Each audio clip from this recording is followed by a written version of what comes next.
다 같이 성도의 교제를 나누겠습니다. 즐거운 성탄입니다.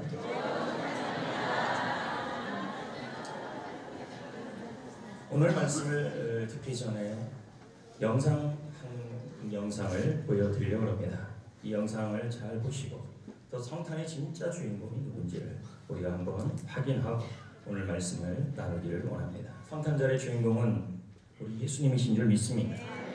그런데 예수님보다 성탄절을 볼 때마다 다른 것이 더 유명한 것 같습니다. 성탄절을 인터넷에 검색 네이버에 치면 이런 그림들이 뜨더라는 것이죠.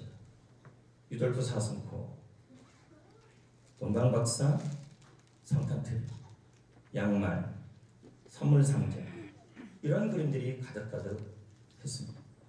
예수님의 그림은 찾기가 쉽지 않았습니다. 성탄절에 예수님이 계시지 않았습니다. 지금부터 2018년 전에 우리 예수님은 이 땅에 오셨습니다. 하지만 태어날 장소가 없었죠. 여관에도 방이 없었습니다. 그래서 예수님은 말구유에서 태어나야만 했습니다. 그런데 2018년이 지난 지금도 예수님이 태어나신 이날에 예수님이 없습니다. 2018년 전보다 훨씬 더 성탄절은 화려해져 있습니다. 쇼핑몰마다 거리마다 휘황찬란한 성탄트리는 가득가득합니다. 그러나 예수님이 계실 곳이 없어지고 있습니다. 지난 23일 오후에 성탄 전야미 땡큐 감사 축제를 하면서 저는 세 가지를 느꼈습니다. 첫째, 출산율이 적어지는 이 땅에서 유아들이 너무 많았고 유치부도 참 많았고 유초등부, 중고등부, 청년부까지 왜 그렇게 저를 안 닮았는지 다 흥행 넘쳤습니다. 저는 이 모습을 보면서 교회 성장학자들이 또 한국 교회 연구관들이 말하기를 더 이상 한국 교회는 다음 세대가 없다고 합니다. 그러나 그 성탄 전야 행사와 땡큐 감사 축제를 통해서 제가 느낀 것은 우리 성도들이 참 열심히 애를 놓고 있다는 그런 생각도 들었습니다. 그것은 참 감사한 일이고 소망이 있는 일입니다. 현재 출산율이 0.9명입니다. 이 말은 더 이상 애가 낳지 않는 시대고 여러 이유가 있겠지만 그럼에도 불구하고 우리 모두에게는 소망이 되는 그러한 성탄 땡큐 축제였던 것 같습니다. 또 한 가지는 오늘 이렇게 앞에 나와 신앙송을 하고 또 가족 찬양을 하는 모습을 보면서 매년 똑같은 사람들이 아니고 이렇게 은혜 받고 변화된 사람들과 가족들이 자꾸 나온다는 것입니다. 이분들이 전 가족들이 나와서 찬송하는 모습을 보면서 이분들이 나오라고 해서 나오겠습니까? 자신들이 변화가 일어나고 예수 그리스도의 기쁨이 있으니까 저렇게 얘기도 안 했는데 빨간색, 노란색 옷을 맞춰서 저렇게 나오는 거 아니겠습니까? 자, 이런 모습을 통해 우리 주님이 살아계심을 체험할 수 있습니다. 성도 여러분, 저는 조금 전에 말씀드렸습니다. 성탄절은 갈수록 화려해지고 있다. 우리 교회도 성탄트리를 이렇게 많이 했습니다. 가면 갈수록 우리는 화려해지고 있죠.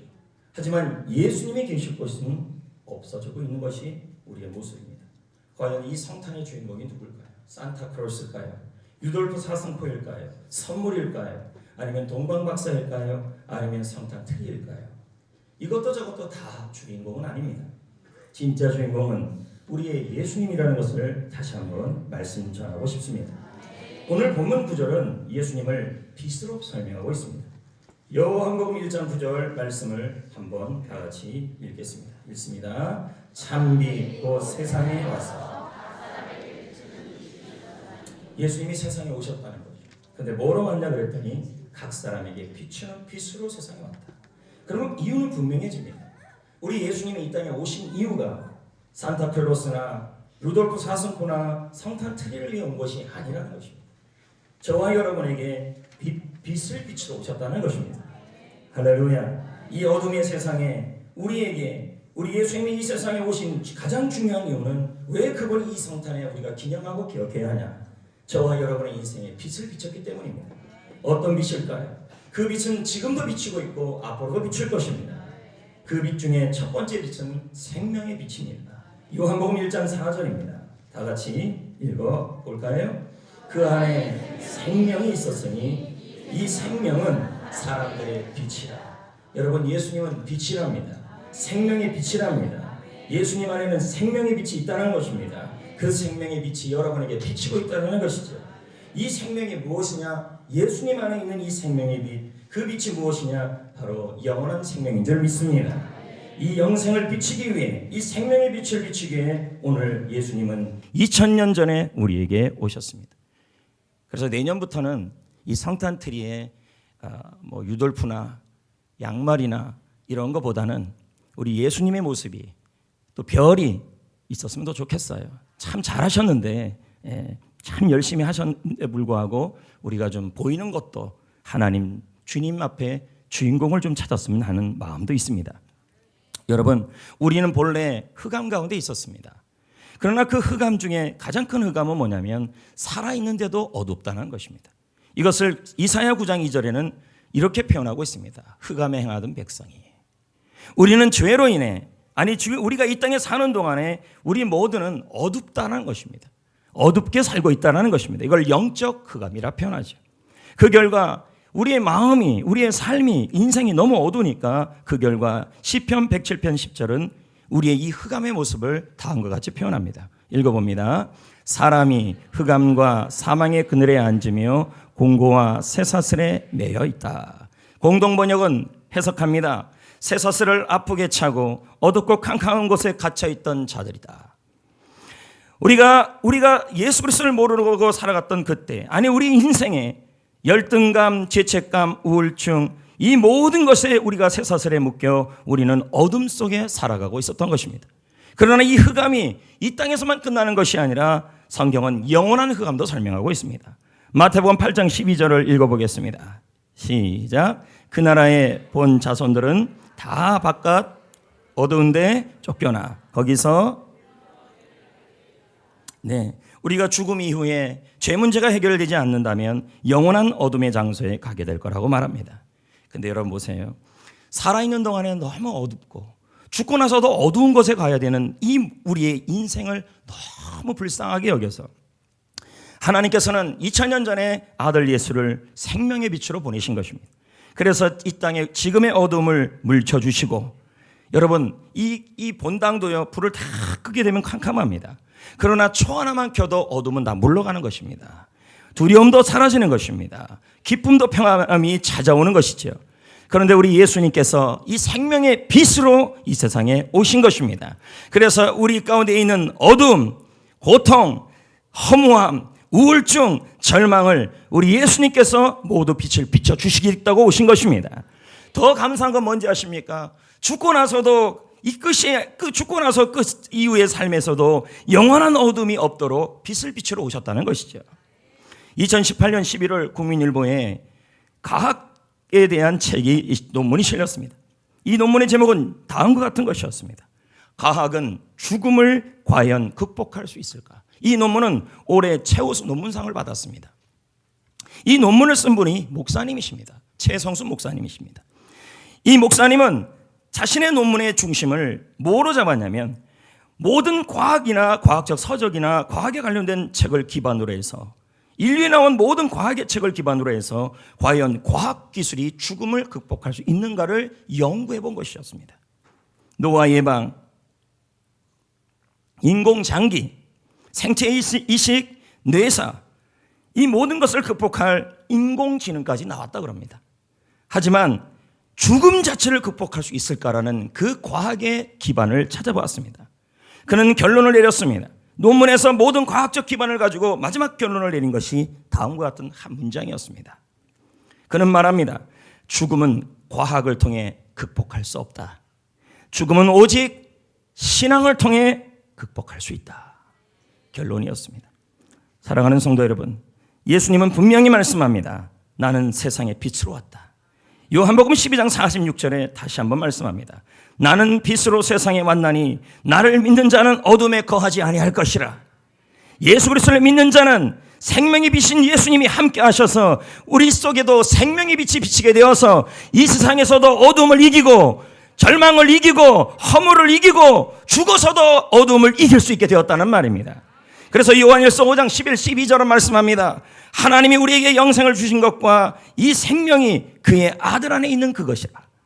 아들이 있는 자는 예수님이 있는 자는, 예수님이 내 안에 있는 자는, 예수님이 있는 자는 생명도 있다라고 설명합니다. 여러분, 예수님 안에는 생명의 빛이 있습니다. 그 예수님이 우리 안에 있습니다. 우리 안에는 예수님이 계십니다. 그 예수님 안에는 생명의 빛이 있습니다. 우리는 이 땅을 살면서 그 예수님의 빛 때문에 허물을 이기고 두려움을 이기고 절망을 이기고 죄책감을 이기고 어둠을 이기고 슬픔을 이기게 될 줄 믿습니다. 그리고 죽음 이후에 영원한 어둠을 이기게 된 줄 믿습니다. 할렐루야. 예수님은 우리에게 어둠을 물리치기 위해 이 세상에 오셨습니다. 그래서 성탄절에는 그 무엇보다도 빛을 강조하고 있는 겁니다. 별이 등장합니다. 트리에 반짝이는 불빛도 그 빛을 강조하기 위해서인 것입니다. 예수님은 이 세상에 생명의 빛을 비추기 위해 오셨습니다. 또 한 가지 예수님은 빛으로 오셨는데 무슨 빛으로 오셨냐면 저와 여러분의 치유를 위해 오셨습니다. 말라기 4장 2절입니다. 다 같이 읽어보겠습니다. 내 이름을 경외하는 너희에게는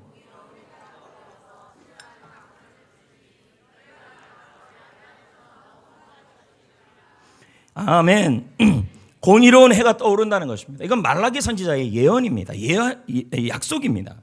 장차 공의로운 해가 떠오르면 그 공의로운 해가 햇빛이 되어서 빛이 되어서 치료하는 강선을 비춰주시는데 그 빛이 우리를 외양간에 나온 송아지처럼 띄게 회복을 시킨다는 것입니다. 그 공의로운 해는 바로 예수 그리스도인 줄 믿습니다. 여러분, 이 빛은 의학에서도 너무 효과가 있다고 합니다. 우리가 오랫동안 해를 보지 못하고 햇빛을 빛을 보지 못하고 살면 우리 몸에는 호르몬 중에 멜라토닌이라는 호르몬이 만들어지지 않는답니다. 그런데 이 호르몬이 부족하면 사람은 자꾸 가라앉고 그러다 보면 활동을 하지 않고 어느덧 잠만 자게 된다고 합니다. 나중에는 우울한 마음 속에 살아간다는 것입니다. 그만큼 빛은 그 빛 자체는 치유의 효과가 있다는 것입니다. 더불어 빛 안에는 태양빛 안에는 비타민 D가 있다고 합니다. 그런데 우리가 이 빛을 전혀 쬐지 않으면 비타민 D가 부족하게 돼서 뼈가 약해진다는 것입니다. 그래서 요즘 젊은이들 중에서 비타민 D가 부족하여 젊은이들 중에서도 골다공증에 걸리게 됐다는 겁니다. 여러분, 골다공증 우습게 볼 수 없습니다. 한번 툭 건들면 뼈가 부러지는 것입니다. 너무 약하기 때문에. 저는 비타민 D가 많을까요, 적을까요? 적대요. 가봤더니 의사 선생님이 해 좀 보고 살라고 얘기를 하더라고요. 빛이 없으면 병원에서 치료도 불가능합니다. 병원에서 검진하는 기계, 치료하는 기계, 자, 빛을 이용합니다. 그래서 의사들은 햇빛을 많이 쬐라고 말합니다. 왜요? 몸과 마음에 치유의 효과가 있기 때문입니다. 그런데 여러분, 더 놀라운 치유의 빛이 있습니다. 우리 예수님인 줄 믿습니다. 예수님은 치료하는 광선입니다. 치유의 빛입니다. 치유의 빛을 비추려고 2000년 전에 이 땅에 오신 것입니다. 그래서 우리는 이 시간에, 12월 25일에 산타나 루돌프 사슴코를 기념하고 기억하는 것이 아니라 예수 그리스도를 기념하고 기억하는 것입니다. 우리의 영혼을 비출 것입니다. 우리의 마음을 비출 것입니다. 그래서 외양간에 나오는 송아지처럼 여러분을 회복시켜 주실 줄 믿습니다. 베드로전서 2장 24절에 그가 채찍에 맞음으로 우리는 나음을 입었도다. 예수님은 십자가에서 나의 질병을 지고 나의 마음의 병을 대신 지어서 우리를 치유의 광선을 비춰 주실 줄 믿습니다. 미국 텍사스 주립대학 MD 앤더슨 암센터는 세계 최고의 암 전문 병원이라고 합니다. 여기에서 31년간 암 치료를 연구한 박사님이 계십니다. 그분은 한국 박사님이십니다. 김의심 박사님. 이분은 삼성의 이건희 회장을 비롯해 수많은 사람들의 암을 치료했던 사람이죠. 이분이 여러 사람의 치료를 하면서 놀라운 사실을 발견했습니다. 이 전문가가 말하기를 믿음이 있느냐 없느냐에 따라서 암의 치료의 결과가 확연히 달라졌다는 거예요. 예수님을 바라보고 생명의 빛이고 치유의 빛인 예수님을 믿고 의지하는 사람에게는 치유의 속도가 빨리 나타났다는 것이 연구 조사 결과였습니다. 낫게 하시는 예수님을 바라보고 치유하시는 예수님을 바라보자 그들에게는 용기가 생기고 나도 고쳐질 수 있다는 확신이 생겼다는 것입니다. 반대로 믿음이 없는 사람들, 치유의 빛이신 예수님을 바라보지 못하는 사람들에게는 두려움과 불안이 많았다는 것입니다. 특히 교회 성가대원들과 일반인들의 NK 세포를 비교 분석해 봤는데 성가대원들에게는 안 믿는 사람들보다 무려 1000배나 많은 면역 세포가 나왔다 그럽니다. 좋아하시네요. 그 자리 지키자는 얘기입니다. 그만두면 이제 암병이 생긴다는 얘기겠죠. 잘 지키십시오. 또 놀라운 결과가 있는데 누군가가 내가 암이 걸렸는데 배후에서 중보 기도를 해주는 사람이 많으면 많을수록 신기할 정도로 내가 분명히 암병에 걸렸는데 중보 기도팀에게 기도 부탁을 한 거예요. 그런데 그 많은 팀들이 자신을 위해 기도해 주는 팀들이 6개월 이상 기도를 해준 사람들이 훨씬 더 다른 암 환자보다 빨리 낫다는 거예요. 치유의 예수님이 고치시는 거죠. 김희신 박사는 치료 환자 중에서 모든 항암 치료를 거치고 약이라는 약을 다 썼는데 암세포가 이 뇌까지 퍼진 사람이 있었어요. 이러면 살 수 없는 거죠. 암세포가 뇌를 다 퍼져나간 거죠. 5년 동안 치료하다 더 이상 치료할 수 없을 정도까지 된 것입니다. 그래서 삶을 정리하려고 호스피스 병동으로 추천해 보냈습니다. 그런데 이후 놀라운 일이 벌어진 것입니다. 더 이상 암이 자라지 않은 것입니다. 모든 병을 물리치고 건강을 회복하고 있었던 것입니다. 이 환자가 어떻게 이 중병을 이겨낼 수 있었을까요? 김희신 박사는 말하기를 예수 그리스도를 설명하고 있습니다. 믿음이다. 질병을 보지 말고 환경을 보지 말고 치유하는 하나님을 바라보았던 것입니다. 우리 주님은 치유의 빛으로 이 세상에 오신 줄 믿습니다. 이것을 믿기를 축복합니다. 마지막은 예수님은 이 세상에 소망의 빛을 비추러 오셨습니다. 이사야 9장 2절입니다. 다 같이 읽어보겠습니다. 흑암에 행하던 백성이 여기 보면 예수님을 큰 빛으로 설명하고 있습니다. 사망의 그늘의 땅에 거주한 자라는 소망이 없는 사람을 의미하죠. 예수님은 소망이 없는 사람들에게 소망을 비추는 빛으로 오셨다는 것이죠. 제 고향은 강원도 동해시 동호동 1통 3반이라는 건 여러분이 너무 잘 알 겁니다. 강원도 동해시 동호동은 빼고 강원도 동해시에 가면 등대들이 너무 많습니다. 그중에 유명한 등대는 찬란한 유산을 찍은 이승기가 찍은 묵호등대입니다. 거기 가면 출렁다리도 있는데 이승기가 거기서 찍었다 그래서 그 이승기 사진까지 있어요. 그렇다 치고요. 그런데 묵호등대보다 작은 등대이지만 참 아름다운 등대들도 많아요. 그 등대들 중에서 어달리 근처에 있는 등대가 기억이 납니다. 저는 지난 추석에 새벽에 이 동해 일출을 너무 보고 싶었던 것입니다. 그래서 새벽에 일찍 일어나 그 추운데 차를 몰고 어달리 해변으로 갔습니다. 아무리 기다려도 해가 안 떠요. 왜냐 그랬더니 먹구름이 잔뜩 꼈던 거죠. 그래서 그냥 올 수 없어서 사진을 찍었습니다. 보세요. 그 묵호 등대 말고 어달리 등대입니다. 사진 잘 찍지 않아요? 제가 찍은 겁니다. 새벽에. 또 있어요. 그래요. 이것도 제가 찍었습니다.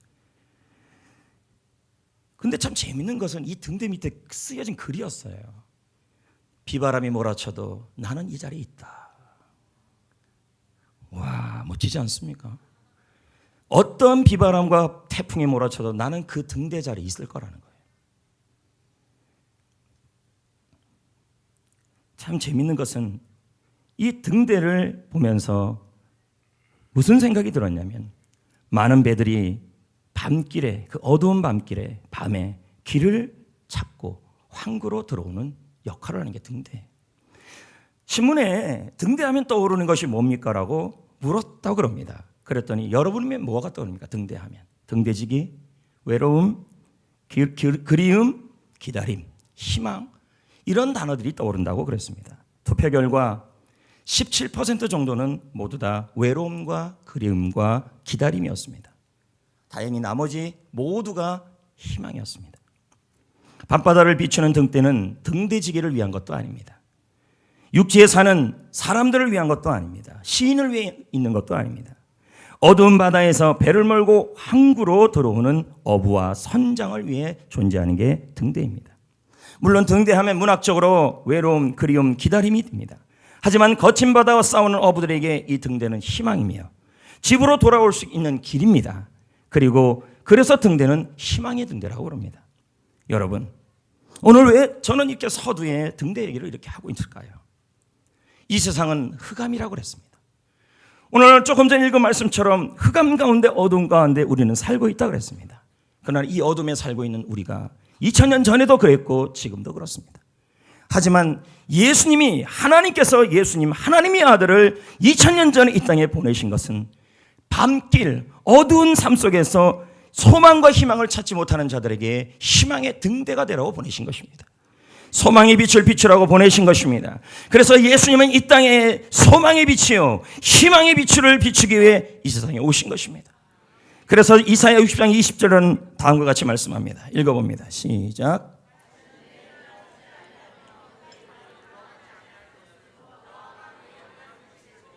내 슬픔, 내 어두움을 끝낼 것이라. 아멘.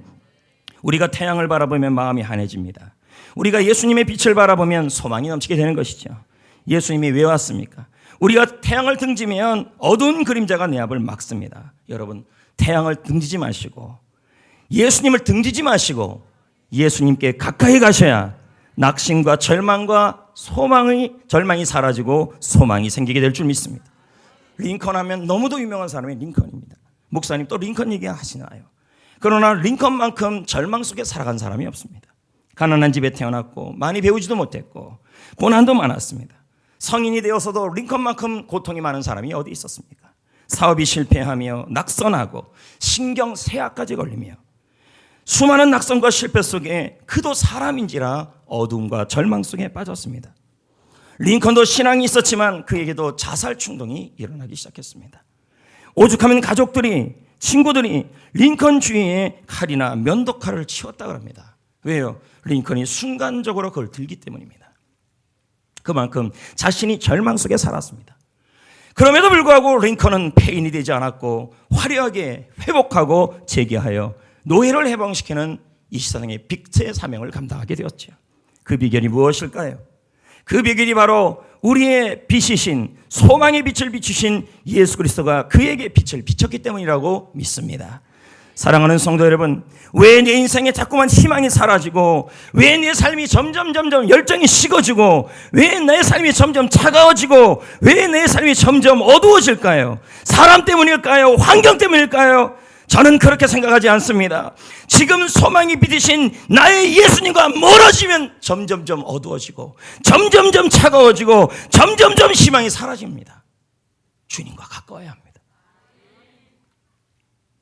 이제 우리는 예수님께서 이 성탄절날 빛으로 오심을 알게 되었습니다. 생명의 빛, 치유의 빛, 소망의 빛으로 오셨습니다. 그리고 그 빛을 지금 여러분에게 이 시간에도 비추고 있는 줄 믿습니다. 그럼 이제 어떻게 해야 할까요? 빛 대신 예수님을 바라봐야 합니다. 그 예수님을 찾아가야 합니다. 이걸 뭐라 그래요? 영적 일조권입니다. 볼까요? 요한복음 12장 36절 46절 읽어봅시다. 시작. 너희에게 아직 우리에게 아직 빛이 있을 동안에 예수님께서 우리에게 빛을 비치는 동안에 우리는 그 빛을 어떻게 해야 돼요? 믿어라. 바라봐라. 그 빛에 다가가라. 그리하면 우리가 뭐가 돼요? 빛의 자녀가 된다. 빛의 아들이 된다. 46절. 나는 빛으로 세상에 왔다. 물은 나를 믿는 자는, 물을 나를 바라보는 자는, 물은 나에게 해를 주님께서 비치는 그 빛 가운데 가까이 가는 자는 어둠에 거하지 않을 것이다. 그럼 우리는 왜 자꾸 삶이 차가워지고 냉랭해지고 겨울 같고 한겨울 같고 열정이 차가워지고 삶이 차가워지고 왜 그럴까요? 사람 때문일까요? 환경 때문일까요? 빛으로 오신 예수님이 빛을 비추는 동안에 믿어야 합니다. 바라봐야 합니다. 그분 앞에 가야 합니다. 여러분, 건물을 지을 때 어느 방향으로 집을 지어야 좋다 그럽니까? 북쪽, 남쪽. 왜요? 왜 그렇습니까? 남쪽으로 집을 짓게 되면 햇빛이 잘 들어옵니다. 그러면 곰팡이가 생기지 않는데요. 환풍도 잘 된대요. 따뜻하고 안락하다 그럽니다. 이걸 뭐라 그래요? 일조권이라고 합니다. 사전에 일조권을 찾아보니까 햇빛을 받을 수 있는 권리라고 표현되어 있습니다. 권리. 여러분, 우리에게도 일조권이 있습니다. 영혼의 일조권. 여러분은 햇빛을 받을 수 있는 권리가 있습니다. 예수님이 그 권리를 주기 위해 오신 것입니다. 생명의 빛을 비추고 소망의 빛을 비추고 치유의 빛을 비추기 위해 이 땅에 오셨습니다. 여러분은 영적 일조권을 누릴 수 있는 권리가 있습니다. 그 누구도 이 권리를 막을 수 없습니다. 그 빛을 비추고 있는 것입니다. 아멘. 환경도 근심도 사람도 여러분의 영적 일조권을 막을 권리는 없는 것입니다. 우리 주님이 비추고 있는 것입니다. 아무리 빛을 비추고 있어도, 그런데 여러분, 예수님이 아무리 그 빛을 비추고 있어도 오늘도 치유의 빛을 비춥니다. 오늘도 소망의 빛을 비춥니다. 오늘도 예수님은 생명의 빛을 비추고 있습니다. 그러나 그 빛이 아무리 비추고 있어도요, 여러분이 그 빛을, 그 햇빛을 받지 아니하면 누릴 수가 없는 것이죠. 마음을 열고 예수님이 비추는 그 빛을 받아야 합니다. 믿어야 합니다. 바라봐야 합니다. 다가가야 합니다. 영적 일조가 비치는 곳에 있어야 합니다. 여러분, 술집에 예수님의 빛이 비치겠습니까? 예수님이 없는 곳에서 예수님의 빛을 찾을 수는 없는 것입니다. 예수님이 일할 만한 곳, 예수님의 빛이 비치는 영적인 빛이 확연하게, 확실하게, 완전하게 비치는 장소가 있다는 말입니다. 그곳에 있어야 합니다. 그래야 생명의 빛이 나타나고, 그래야 소망의 빛이 나타나고, 그래야 치유의 빛이 나타나서 마음에 흑암이 없어져요. 그 자리가 어딜까요? 바로 주님 앞입니다. 예배의 자리, 기도의 자리, 소망의 자리, 전도의 자리, 그 자리가 바로 영적 일조, 영적 조망권, 일조권인 것입니다. 한 사람의 이야기를 드리려고 합니다. 이 사람은 미국의 저명한 시인입니다. 그 사람의 이름은 엘리자 에드원드 휴잇이라는 분이죠.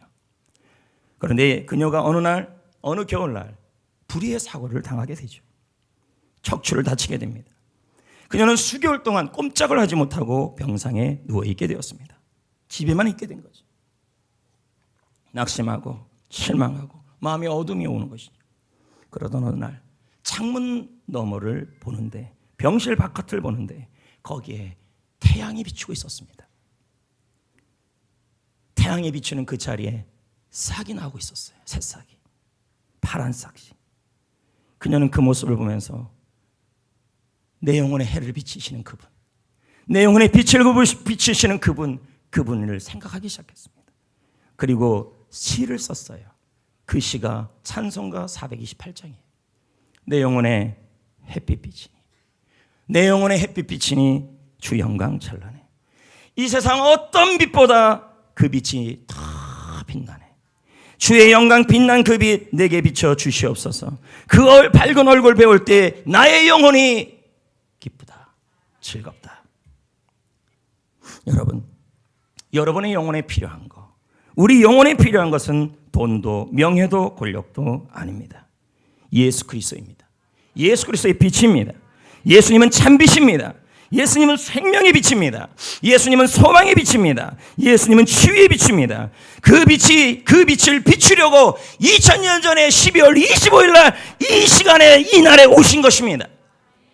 그래서 우리는 이 성탄절날 루돌프 사슴코나 매우 반짝이는 그 코를 보는 것이 아니라 예수 그리스도를 기억하고 기념하고 그 빛을 기념해야 하는 것입니다. 그 빛이 지금 비추고 있습니다. 현재 비추고 있습니다. 생명의 빛, 소망의 빛, 치유의 빛. 그 빛을 바라봅시다. 그 빛 앞에 갑시다. 그 빛 앞에 가까이 갑시다. 지금도 여러분이 그 빛을 바라볼 때, 요즘 내 삶은 왜 이렇게 겨울이에요? 요즘 내 삶은 왜 이렇게 답답해요? 요즘 내 삶은 왜 이렇게 환경이 어두워요? 나는 왜 이렇게 열정이 없어졌어요? 나는 왜 이렇게 요즘 뜨겁지 않아요? 내 삶은 왜 이렇게 어두워요? 어둡긴요. 예수님이 빛을 비추러 오셨는데요. 예수님의 빛을 비추는 영적 일조권을 누리지 못하고 있어요. 사람, 환경을 보는 것이 아니라, 사람 앞에 가는 게 아니라, 환경 앞에 서 있는 것이 아니라 주님 앞에, 주님의 빛을 비추는 장소, 예배당, 기도하는 장소, 새벽에 기도하는 장소, 말씀 보는 장소, 그 장소가 그 어느 때보다 가장 많이 가까이 있어야 할 줄 믿습니다. 아멘. 그럴 때 생명력이 나타나고 치유가 나타나고 소망이 생길 겁니다. 이제 우리는 그 빛을 비추는 삶을 살아야 합니다. 마태복음 5장 14절 15절 말씀을 한번 읽어보겠습니다. 너희는 시작. 자, 우리가 세상에 뭐라고 얘기하고 있어요? 빛이 되어야 돼요. 빛이라. 산 위에 있는 동네가 우리를 감출 수 없다. 빛이다. 과연 여러분 지금 빛이 나타나고 있습니까? 빛인데요. 그 사람 얼굴만 보면, 그 사람 살만 보면, 그 사람 옆에만 가면 어두워지고 있지 않습니까? 냉랭해지고 있지 않습니까? 옆에만 가면 시베리아입니다. 아이고 죽어. 마태복음 5장 15절. 그 사람만 옆에 들어가면 막, 여러분이 무슨 엘사입니까? 갑자기 엘사가 되나요? 겨울공주입니까? 옆에만 가면 그냥 쉥쉥 이러면 안 된다는 것입니다. 옆에만 가면 녹아야죠. 빛이라며. 15절에 보세요. 사람이 등불에 켜서 말 아래, 엘사가 녹이는 건 아닌가요? 하여튼 뭐가 녹입니다. 아니 뭐가 막 이렇게, 엘사예요? 혹시 마녀 아니에요? 알겠어요. 사람이 등불을 켜서 말 아래 두지 아니하고 어디다 둬야 돼요? 예. 그래서 모든 사람에게 금성, 화성, 태양을 도는 모든 행성은 스스로 빛을 비출 수가 없어요. 다 태양빛을 받아야 돼요. 밤을 밝히는 달도요, 태양빛을 받아야 반사할 수 있어요. 우리는 스스로 빛날 수가 없습니다. 예수님 때문에 빛나는 거죠. 예수님은 참빛, 스스로 빛을 비추러 오셨어요. 그 빛이 지금 여러분에게 비추고 있습니다. 그리고 그 빛을 바라봐야 합니다. 가까이 가야 합니다. 그러면 어떤 사람은요, 그 빛의 세기가 더 센 사람이 있고, 밝은 정도가 같은 성도인데도 불구하고 어떤 사람은요 호롱 뿌린 사람이 있고, 어떤 사람은요 랜턴인 사람이 있고, 어떤 사람은요 태양빛이 나타나는 사람이 있습니다. 여러분의 빛의 강도가 어느 정도냐는 거죠.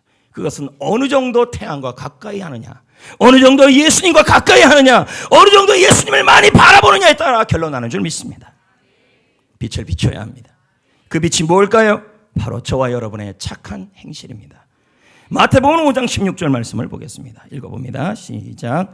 이같이 너희 빛이, 스톱이요. 여러분이, 그러면 예수님이 여러분에게 빛을 비춰주시러 오셨잖아요. 그분을 바라보지요. 그러면 우리가 막 빛이 나겠죠. 빛나겠죠. 소망이 생기겠죠. 희망이 생기겠죠. 치유가 일어나겠죠. 어둠이 떠나가겠죠. 근데 문제는 어느 정도 더 주님을 믿고 어느 정도 주님 빛 비치는 장소에 많이 가느냐에 따라서 더 빛이 나타난다는 거예요. 뭐로요? 여러분의 착한 행실이에요. 교회 생활 착하게 하십시오. 못되게 하면 안 돼요. 그건 빛의 자녀가 아닙니다. 어려운 이웃에게 착한 행실을 통해 섬겨야 합니다.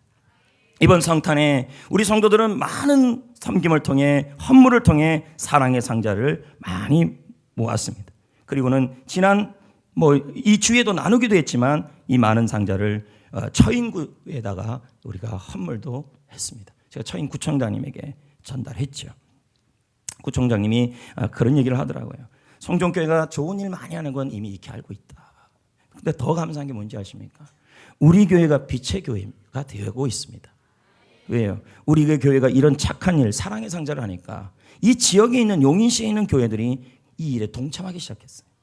저한테 이걸 물어봅니다. 그래서 목사님 이거 권목사님 이거 어떻게 하면 좋는지를 자꾸 물어봐요. 결국 우리가 이 빛을 비치니 교회들에게 이 빛을 비치고, 그 교회가 또 이 일을 하니 그 지역에도 빛을 비치게 된 것이죠. 우리 교회가 진원지가 되었던 것입니다. 여러분, 나의 착한 행실, 그 빛을 또 누구한테 비춰야 할까요? 게스트입니다. 우리의 불신자들에게 빛을 비춰야 될 줄 믿습니다. 이제 말씀을 맺겠습니다. 오늘은 성탄절입니다. 예수님은 왜 이 세상에 오셨는지요? 우리는 그것을 나눴습니다. 예수님은 빛으로 오셨다. 우리에게 생명의 빛을 비추기 위해, 우리에게 소망의 빛을 비추기 위해, 우리에게 치유의 빛을 비추기 위해 오신 줄 믿습니다. 이 빛이신 예수님을 바라봐야 합니다. 요즘 여러분의 삶을 돌이켜보세요. 나는 요즘 빛나고 있는가? 요즘 나는 빛이 떨어지고 있는가? 나는 요즘 차가워지고 있는가? 뜨거워지고 있는가? 여러분의 영적 일조권의 점검이 필요합니다. 주님 앞에 가까이 갑시다. 주님 옆에 갑시다. 빛 대신 주님을 사랑합시다. 그래서 생명력을 누리고, 소망을 누리고, 치유를 누리고, 빛의 아들답게, 자녀답게 살아갑시다. 주위 사람들이 여러분을 바라보면서 여러분의 착한 행실을 통하여 여러분을 바라볼 때 소망이 생기고 여러분 옆에 가면 마음이 편안해지고 여러분 옆에 가면 생명력을 전염받는 여러분 되시기를 축복합니다. 아멘.